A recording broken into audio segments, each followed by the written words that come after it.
Que nuestro Padre Dios nos dé de su paz. Buenas noches a todos. Estamos ante la palabra de Dios, palabra viva y eficaz. Esa palabra que es como luz en nuestros pies, que ilumina nuestro camino. Esa es la palabra que nos enseña, la palabra que nos guía, que nos corrige, la palabra que nos prepara para todo buen trabajo. Antes de entrar al mensaje central, quisiera recordar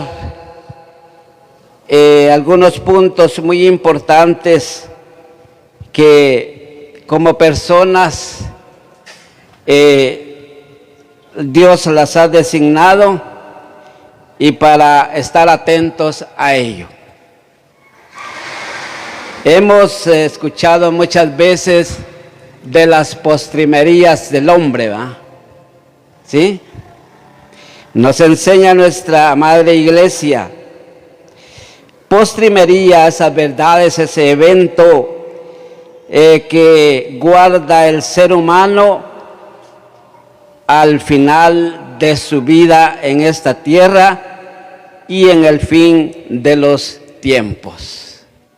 Esa es la postrimería. Una de ellas es la muerte, la separación del alma de nuestro cuerpo.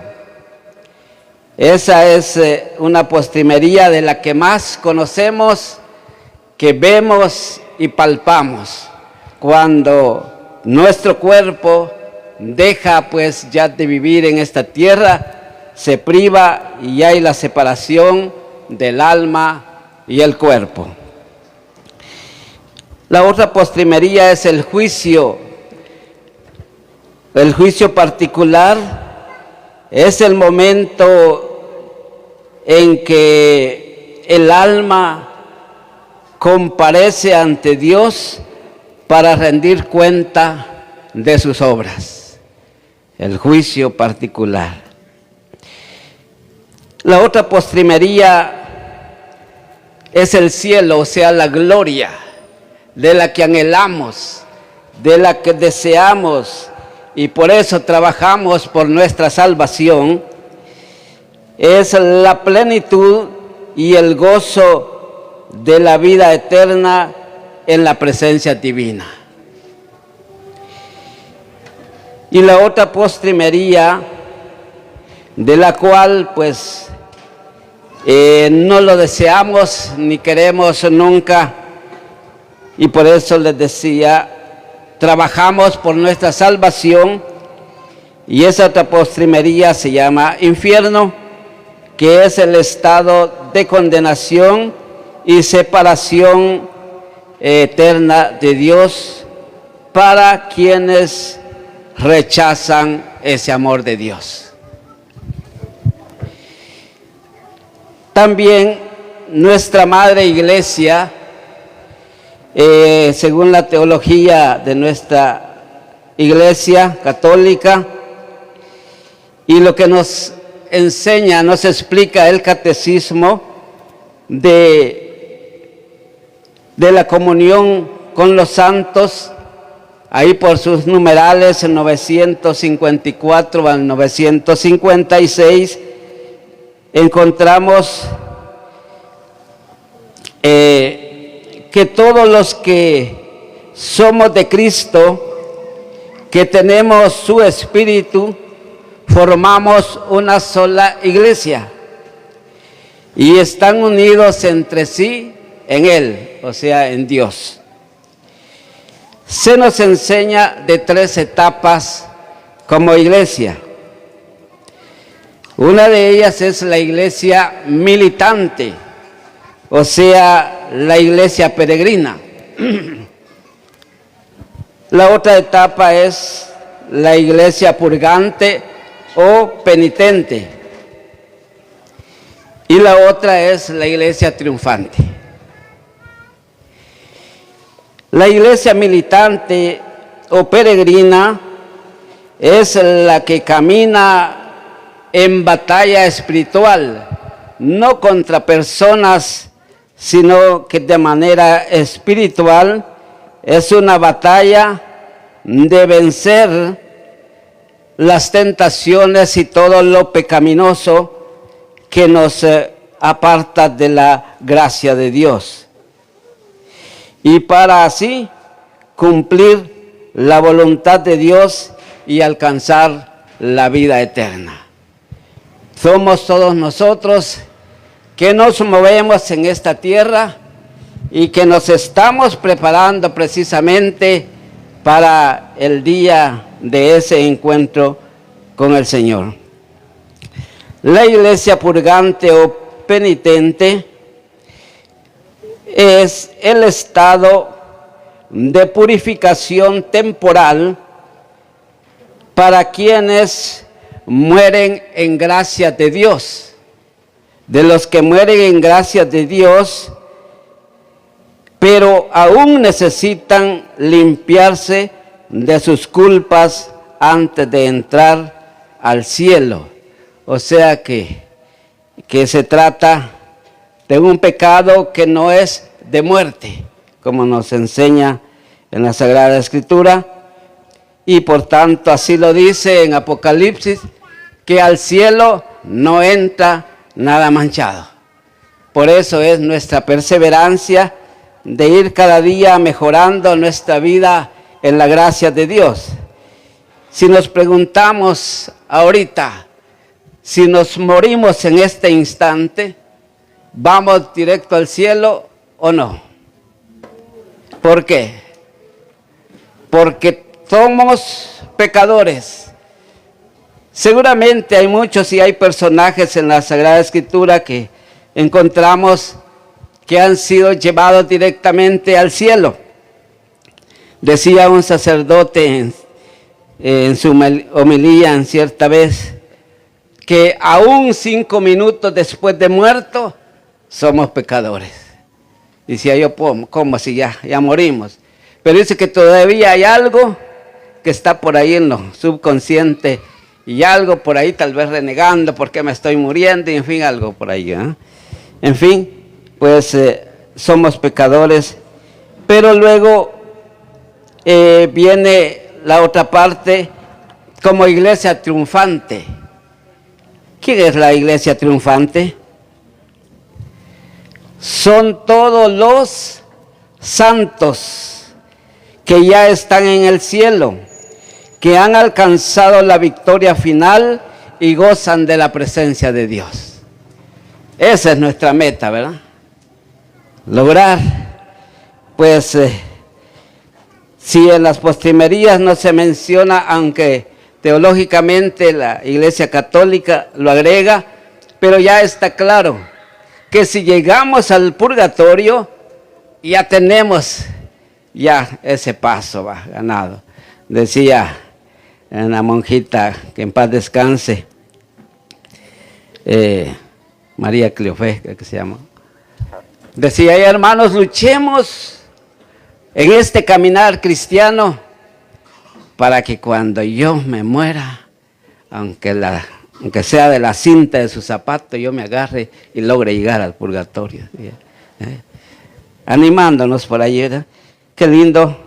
Pues son puntos muy importantes que debemos de tener en claro y el por qué estamos caminando, perseverando en estos santos caminos. En el mensaje de hoy y que hemos escuchado la palabra de Dios en la primera lectura, se nos muestra a una mujer viuda que tenía su hijo y estaba pasando la situación de escasez. Pero aquí nos da a entender de la obediencia de aquella mujer ante esa situación de escasez y atiende a la petición del profeta y se da a conocer la provisión de Dios.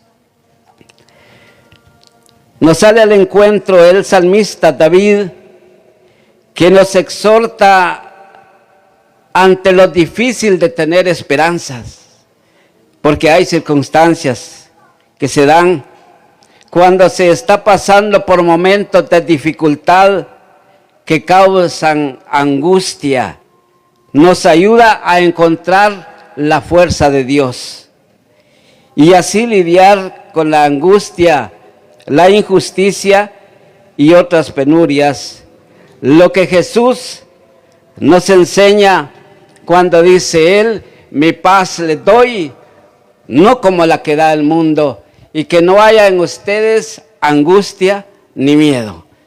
Es lo que nos da esa confianza en Dios. Encontramos en el Santo Evangelio como 5 puntos de enseñanza de Jesús que le decía a sus discípulos y hoy nos dice a nosotros. ¿Escucharon el Santo Evangelio? ¿Cuál era la primera parte que decía Jesús a sus discípulos?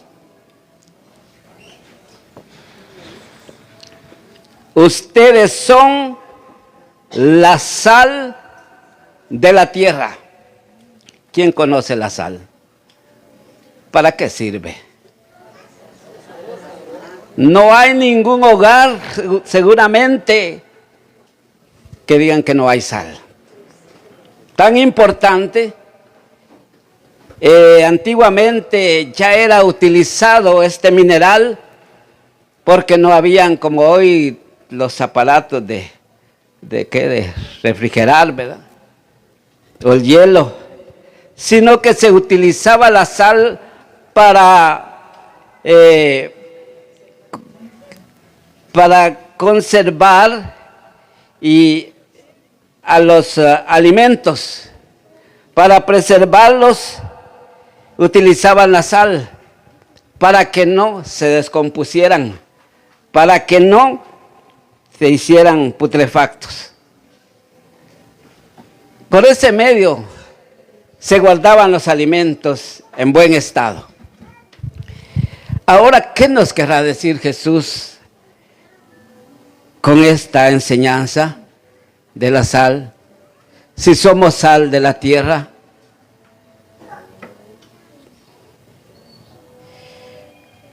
ya dijimos que somos sal de la tierra, pero ¿qué más decía Jesús?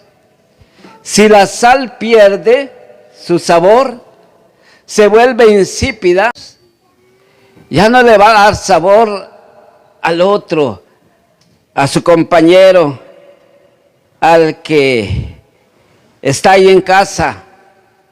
Se pierde el sabor, ya no sirve.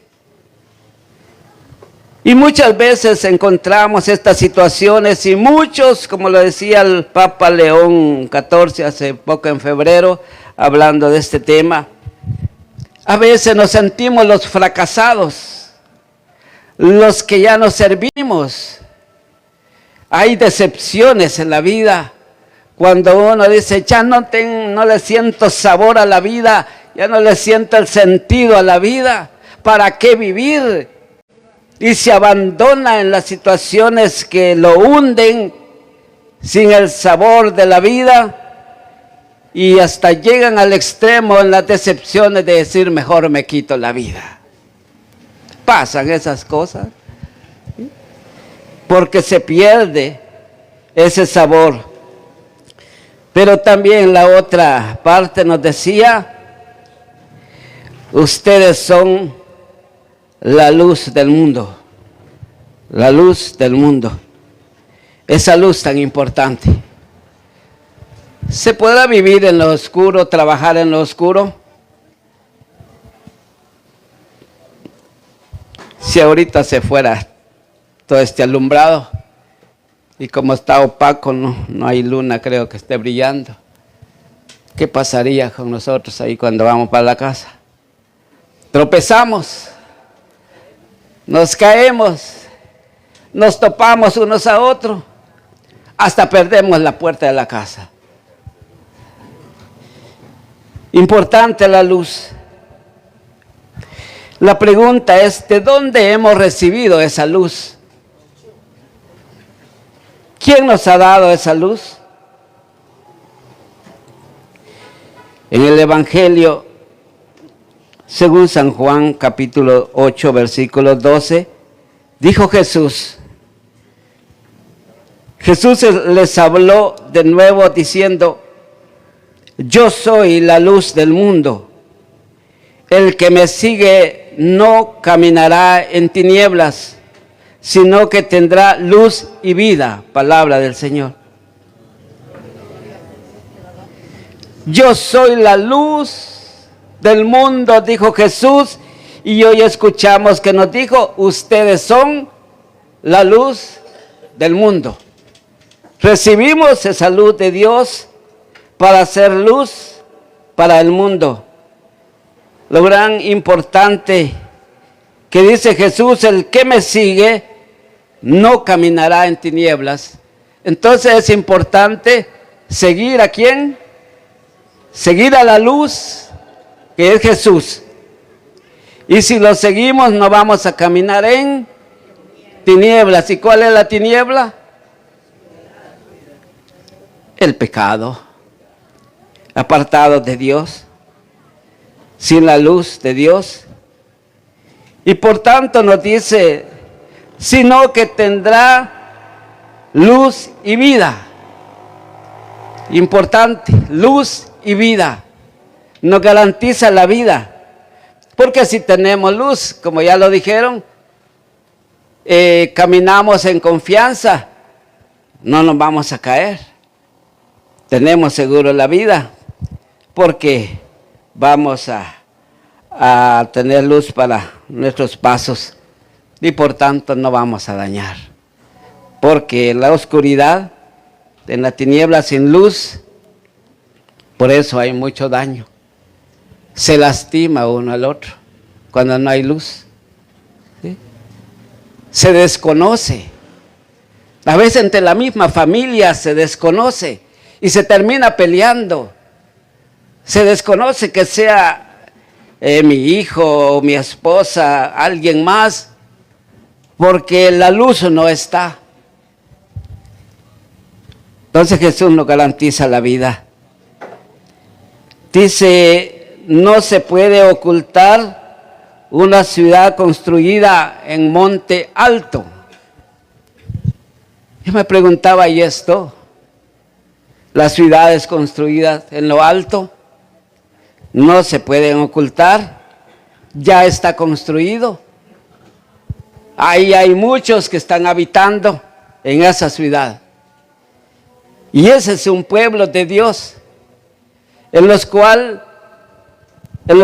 pues esos lugares donde se vive el lenguaje de Dios, donde se vive la palabra de Dios.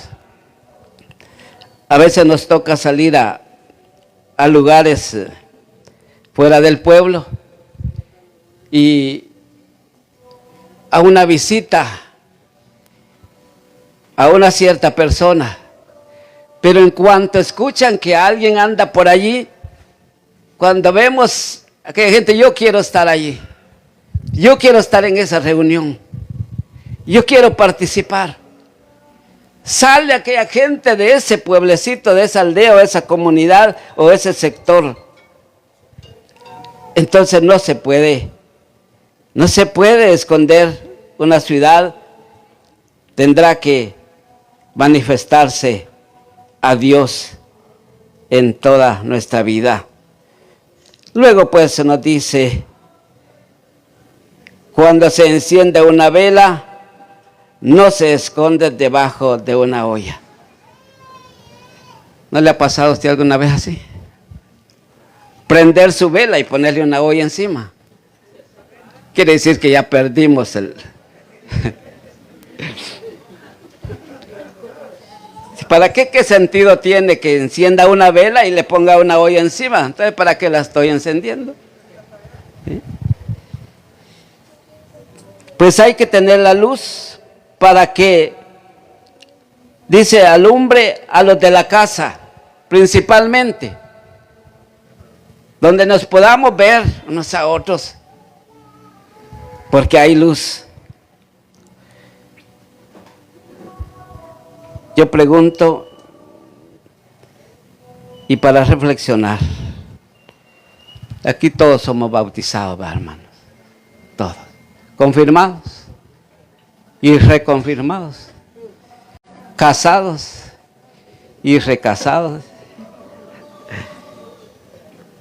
Entonces muchas veces encontramos algunos puntos negativos en nuestra vida, como soltero, como casado, como servidor de la iglesia en la viña del Señor.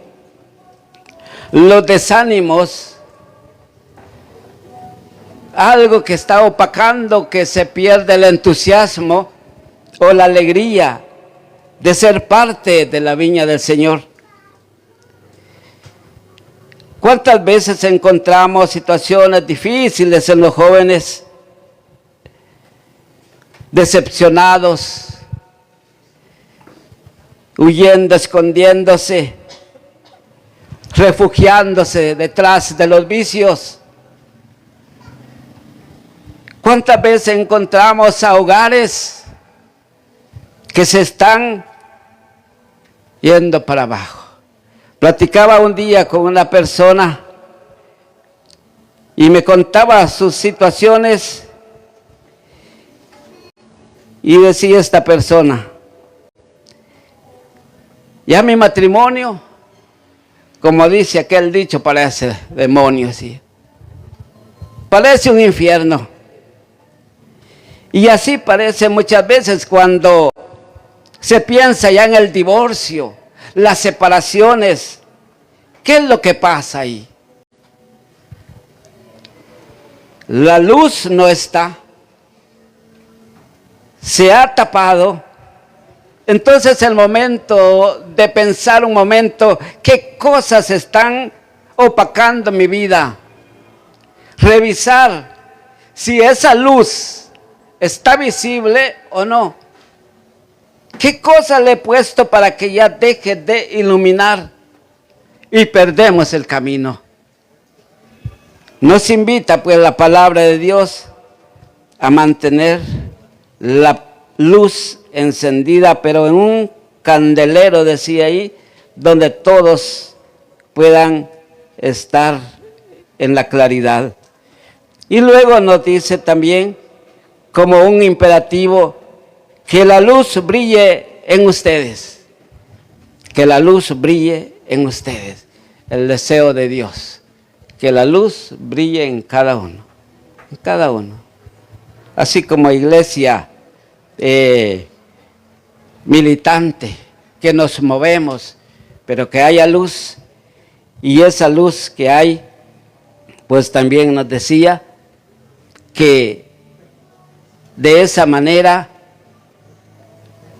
viendo las obras, el bien que se hace, de esas buenas obras que ustedes hacen, den gloria a su Padre que está en los cielos. Qué importante.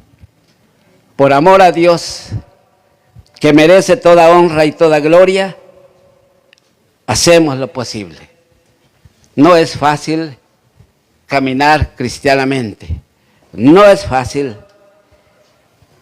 pero tenemos que prepararnos. Un día escuchaba una reflexión o un testimonio de un predicador que alguien le dijo: dígame algo, ¿por qué cuando yo no estaba en los caminos de Dios todo era favorable? Tenía todo. Y hoy que estoy en los caminos del Señor, todo se me derrumba una y otra cosa, viene una cosa y otra.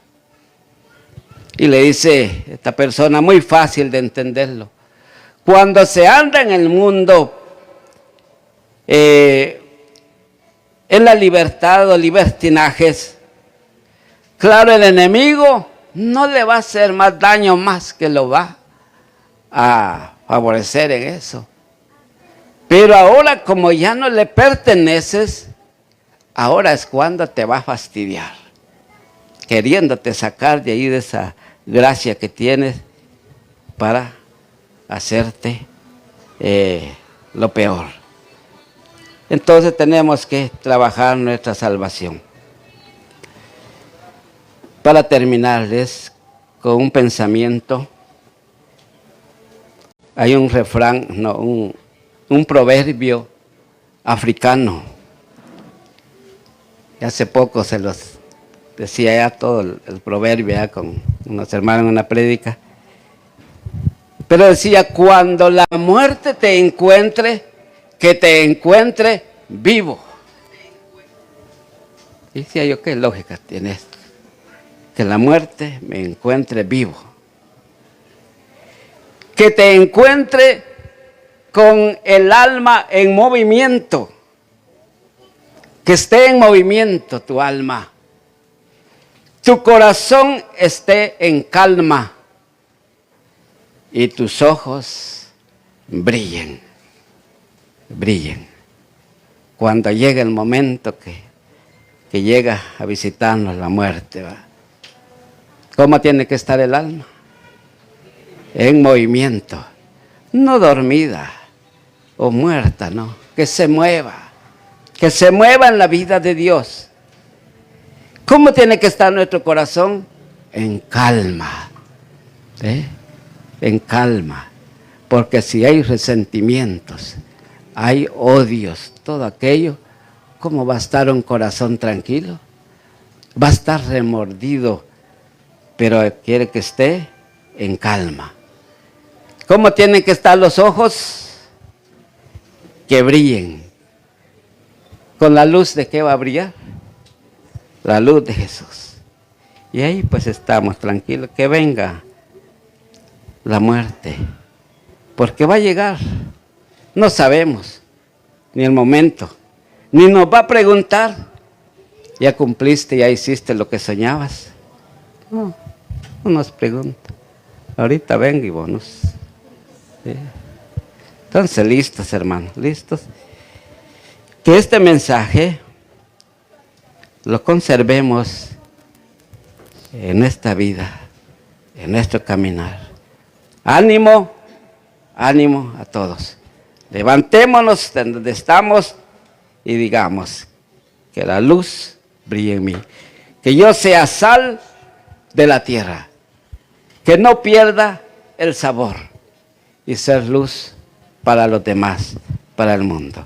Que Dios les bendiga. Gloria al Padre, al Hijo y al Espíritu Santo.